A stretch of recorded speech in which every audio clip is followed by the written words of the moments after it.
I've spent the last few years doing crazy endurance challenges and going up big mountains. But recently, I've started to wonder if I fully commit myself to the process and start taking my training super seriously, just how far can I take this? Is it possible to run an alpine 100 miler with just a year's worth of training? So I really got into endurance sports about 2023. At the point I just graduated from university, I was doing a bunch of powerlifting. That's sort of been my whole athletic background all the time growing up. But I just gotten really tired of that, trying to train after work and stuff, long sessions, 3 hours of like just doing squat, bench, and deadlift. So I just kind of decided I needed an entirely new challenge, and I signed up for an Ironman. My first triathlon, I went for the full Ironman, Ironman Copenhagen, and that's where it really started. I just bought a training program off of Training Peaks, and then just dived head into it. I didn't know how to swim, didn't know how to ride a bike. Running I could sort of do because I'd ran a bit before, but that's really how it started for me. And since then, I finished that Ironman in 2024, and after that point, I was just hooked. It was incredible. So then, 2025, signed up for my first ultra marathon, Swiss Peak 70K. I've also done other races. I've done a couple of marathons. I've done a bike race that goes around Sweden's biggest lake. Second biggest lake. So about 315 kilometers. Climbed a few different mountains. Done a lot of Scottish mountain climbing as well, or Munros. As I used to live in Scotland, lived there for about 8 years. So I got around there quite a lot. Explored some of the beautiful mountains and nature that's available there. And then some other mountain ranges, the Alps. Been to the Himalayas, Everest Base Camp. So yeah, mountains is always, mountains and running, that's sort of the two things I love doing and spending time on. Out of all the things I've tried, strength training, endurance training, other sports, ultramarathons are the one thing that I've really fallen in love with. And that's especially, sort of alpine ultramarathons and really mountainous ultramarathons. For me, sort of it combines everything I'm looking for, all my interests, so like being in the mountains, being out in nature. I get the challenge, of having to do something really hard, training for something, working towards something. Gives me an incredible amount of satisfaction. And then just being able to share that suffering with like friends and other runners as well. Yeah, for me, it's just a very pure experience, and I love doing it.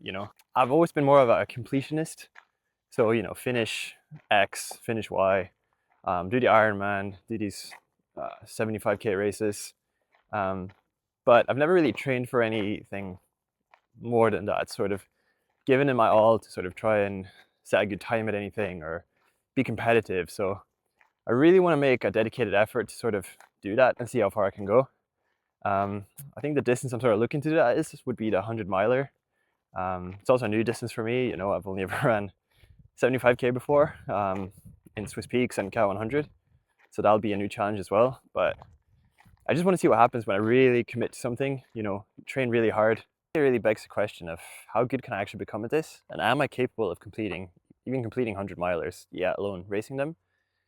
And honestly, I don't know. And the thought of it is slightly scary, which is also part of the draw to go and do it and try it. So that's hopefully what this sort of channel and series will try and find out as well, is to show A, if it's possible, I guess, and B, to see sort of what it takes to try and get there, the training that needs to be put in and everything associated with that. So as for current roadmap, and the plan to get there is I will be running the Kullamannen 100K by UTMB. It's a very flat 100K here in Sweden, so I will hopefully try and go for a pretty good time of that. That's at the end of November, so that'll be the first triple-digit ultra I run. And then after that, there will be, for next year, I don't know exactly what races yet, but there will be a 100 miler in summer next year. With a bit of luck, it could be the UTMB. I don't want to jinx anything now, but that would be the ultimate dream, right? It'll be the dream race to run. I have been collecting some of those UTMB running stones this year. So right now I have 5 with Kullaman, and if I am successful there, could bring it up to 8. So that would be the number one choice, which would be, insane, super sick. But otherwise, loads of other good 100-miler options in and around Europe. All I know is it'll be an alpine 100-miler. I do want my first one to be in the mountains with a lot of elevation gain, because that's what I love to race. That's what I love to be around. So the obvious question then is, why am I documenting this? And there are three main reasons for doing so.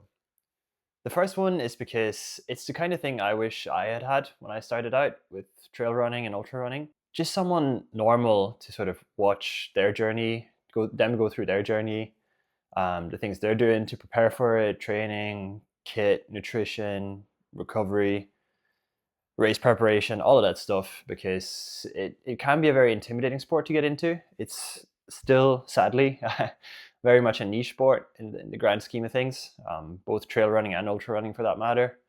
Um, so yeah, just having a normal guy that you can sort of watch prepare for these sort of big undertakings while also sort of living a normal life. I don't live in the mountains at all. I live in the flattest part of the entire country. The biggest hill is probably 20 meters tall, or 10 meters tall or something. I work a full-time job as a chip design engineer, right? I do work a lot, can be long hours. So yeah, I think it's a lot easier well, certainly for people like me, I find it a lot easier to learn from other people who are in similar situations. So yeah, I want to show sort of the journey from scratch on how to get there. So that's the first reason. The second reason is because it sort of ties in with the first one, but in both trail and ultra running, because they are so niche, there's not a lot of sort of videos and stuff like that on the internet that sort of showcases this. So if I can even help spread a little bit through my passion for trail and ultra running, sort of the love for the sport, and hopefully get some more people interested and start participating and discover this joy that trail running is, that would be incredible. So yeah, help promote the sport a little bit and help it grow. I think honestly now is the best time to start documenting as well, because I don't want to wait until I'm good enough to do these things to start documenting it. I want to start, while I'm still learning all of these, going through all the pains and aches of learning, all the mistakes you're making, and just seeing how much transformation can happen and who I can become as part of the journey. So, yep, next race is the Kullamannen 100K, which is actually just about an hour from where I live in southern Sweden. So that's about 2.5 months out. So I'll be showing, all my preparation and training and the lead up to that, and then the race itself as well. So that's the next big challenge, probably the final big challenge for this year before we get into the really good stuff in 2027. But yeah, definitely stay tuned for that, and I hope you guys want to follow along the journey.